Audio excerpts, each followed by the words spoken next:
नमस्कार, मैं आपकी मंजरी आपके साथ फिर से हूँ।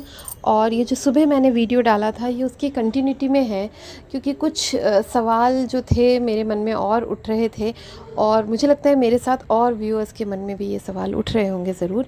क्योंकि जो कल की कम्युनिटी और फिर जो लाइव देखा हमने सचिन का, उसके बाद जो हमने मनीषा के भी अभी कम्युनिटी देख रहे हैं, तो उसके बाद हमें जो ये समझ आ रहा है कि ये सारी परेशानियाँ शुरू कहाँ से हुई। देखिए, सारा दोष हम किसी और को नहीं दे सकते, और ये भी सच है कि सचिन ने खुद कहा है कि भाई इसमें मेरा भी बहुत सारा योगदान है गलतियों में।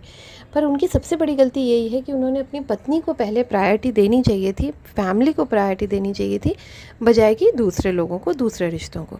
दूसरा, मैं इसलिए अभी बोलने आई हूँ इस वक्त दोबारा कंटिन्यूटी करके उस वीडियो को, कि मैं बहुत सारे रिएक्शन चैनल्स को देख रही हूँ जो बहुत गलत गलत बात कर रहे हैं। कह रहे हैं कि भाई उनका उनसे रिश्ता गलत ही था, उनका भाई बहन का रिश्ता ख़त्म हो चुका था, भाई बहन का।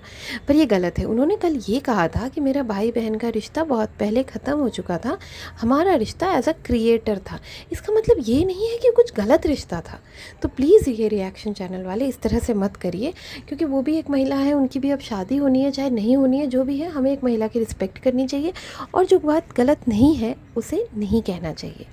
दूसरा, मैं सचिन से बस इतना कहना चाहूँगी कि अभी भी, क्योंकि आपने बहुत सारे क्वेश्चंस ऐसे हैं जो अनआंसर्ड हैं, उनको अगर आप उन पे काम करेंगे और उनके जवाब दे देंगे आप सोशल मीडिया पे, तो शायद ये किस्सा ख़त्म हो जाएगा।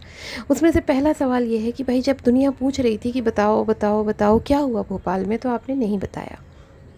लेकिन अब जब सब कुछ शांत हो गया है तो आपने फिर बताया। जो भी बताया आधा अधूरा बताया है ना, पूरा नहीं बताया। अभी भी हमें लगता है कि बहुत सारे डॉट्स जो हैं वो कनेक्टेड नहीं हैं, है ना। तो इसलिए आप प्लीज़ ये सारे मतलब पूरी चीज़ों को सिलसिलेवार हमें अच्छे से समझा दीजिए, जिसमें हमें ये सारी जो क्लैरिटी हो जाए पूरी पिक्चर की, है ना। दूसरा ये कि आपको कल अचानक ऐसा क्यों लगा कि मुझे ये सब कुछ बताना है। कल अचानक ऐसा क्या हुआ जो आपको ये ख्याल आया कि मुझे अब बता देना चाहिए सच। तो ये भी एक बहुत बड़ा सवाल है, क्वेश्चन मार्क है। तो इसका जवाब आप दीजिए। तीसरा ये सवाल है कि इसमें हमारी जो जगत दीदी हैं, उनका क्या क्या योगदान है। वो क्या मनीषा के खिलाफ़ भड़काती थी? क्या वो ये कहती थी कि मनीषा को पसंद मत करो, मनीषा को छोड़ दो, मनीषा को तलाक दे दो, जो आपने कहा कि वो बात सच है? बच्चा मत करो, जो बहुत बड़ी बात है, आपने कहा कि मैं 1.5 साल अपने बच्चे के बारे में नहीं सोच पाया। तो इन सारी चीज़ों से ना एक गलत तरीके का इंप्रेशन जा रहा है, जो आप थोड़ा सा इसको सही करिए, करेक्ट करिए और फिर बोलिए, ठीक है। और उनके माता पिता का जो बिहेवियर चेंज हुआ, उन सब चीज़ों के बारे में भी थोड़ी क्लैरिटी दीजिए, कि क्या आप पहले जब जाते थे तो उनका बिहेवियर कैसा होता था और अब कैसा है। तो हमको पूरी पिक्चर समझ आएगी, और तभी हम समझ पाएंगे कि हमें क्या इसका निष्कर्ष निकालना है।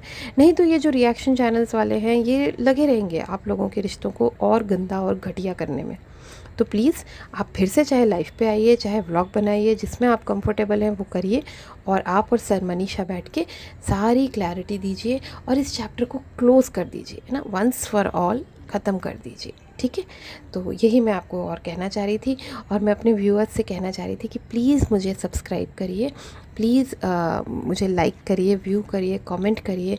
और क्योंकि मेरा पुराना चैनल यूट्यूब में बंद हो गया है, जो भी कारण हो, तो आप इस चैनल को सपोर्ट करिए। और मैं कोशिश करूँगी कि मेरे पुराने जितने भी पुराने 10-12 वीडियोस थे, मैं इस पे वापस लाने की, है ना। Thank you so much.